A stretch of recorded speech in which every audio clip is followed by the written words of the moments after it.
Hi, I'm Dr. Joe Niamtu, LoveThatFace.com. We're talking to Bonnie today, and we're going to talk a little bit about mid-face implants or cheek implants. And this is really one of the most underserved areas of cosmetic facial surgery. It's amazing how many really competent surgeons will do brow lifts and eyelid surgery on the upper face.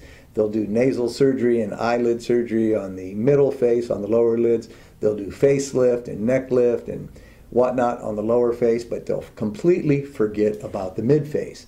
One of the things that's really important to understand is that youth equals beauty, and youth also equals fullness, volume, and curves. So if you look at young people, they have curves here. When they smile, they have curves, and they have fullness, and they have this curvature. As we age, we start to get flat here.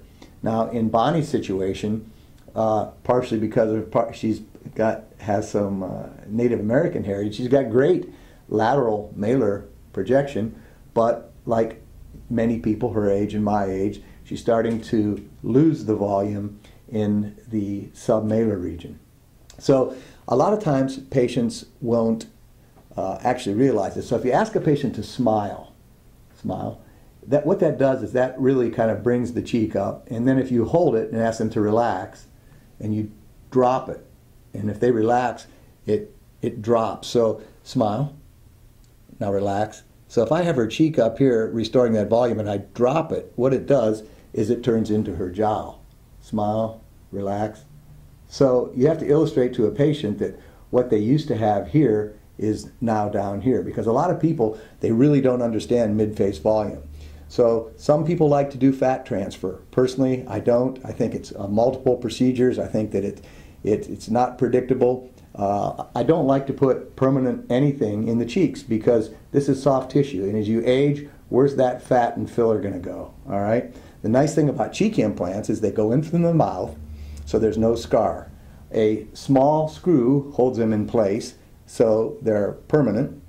But they're completely reversible. If the patient doesn't like it or wants to change it, they're very easy to remove. So when we talk to people about cheeks, we want to underline the need for it. I do about 2 facelifts a week. It's one of my favorite procedures, and virtually 100% of my facelift patients need cheeks. Now, some people don't want them.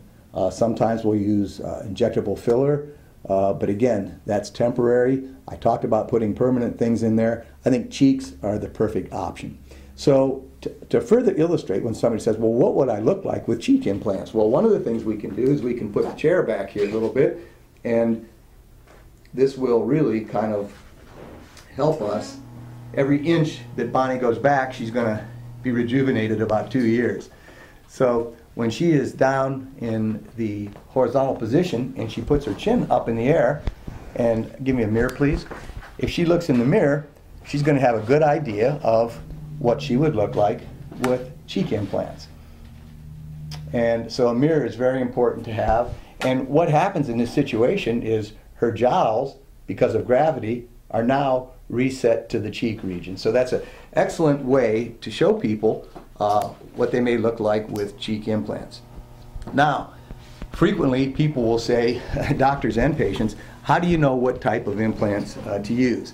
First of all, I only use silicone implants. I do not like porous implants, although they may be fine when they integrate. If you ever have to remove these, they can be an absolute nightmare and cause a lot of damage. So I use Implant Tech silicone implants, and they're basically 3 indications.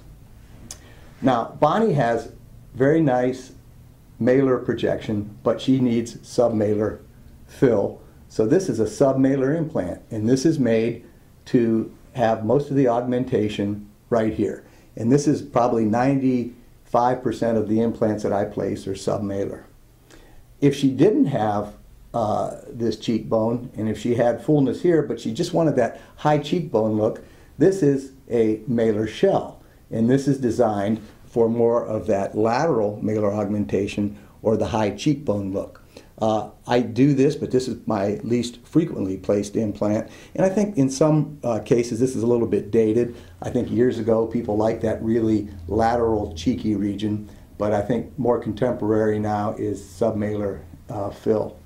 Now if you want a combination of both of those, So some people, they've lost their submalar fat and they don't have malar projection. Then this is the combined submalar implant, and this serves to augment both of those regions.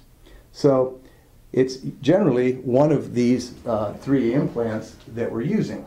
And when everybody is different, so there's artistry in cosmetic surgery. So if you ask somebody to smile and you look at the area that fills, then you ask them to relax, and you can just about see perfectly the regions that need to be filled.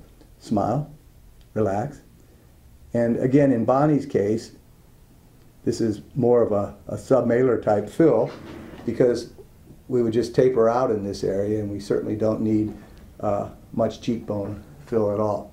So by doing cheek implants, some patients will do this as a sole procedure. We'll just do this by itself, and it's a neat little procedure. It's a little mid-facial lift. Their friends won't know what they did. I think it's kind of one of Hollywood's best kept secrets. It's really kind of a minimal recovery, generally around a week, and it's just one of those things to freshen people up. So in younger patients, we may just do cheeks by themselves. Patients beyond their fourth decade, in their late 40s, 50s, 60s, then almost 100% of people need some type of augmentation. And again, you can do fat, you can do fillers, you can do implants, and I've already explained why I think implants are the ideal treatment. There's not many things in cosmetic surgery that are permanent and are reversible. And silicone is a very biocompatible material. It's in all types of medical equipment and internal devices and pacemakers and situations like that. So this is basically how we address the midface. And unfortunately, I still see people that have been operated on some of the most famous surgeons in New York City or in Beverly Hills, and they have a nice lower face, they have a nice upper face, but somebody skipped over the midface. Remember that midface is volume, volume is youth, youth is beauty. So this is Dr. Joe Niamtu, lovethatface.com. Thank you very much.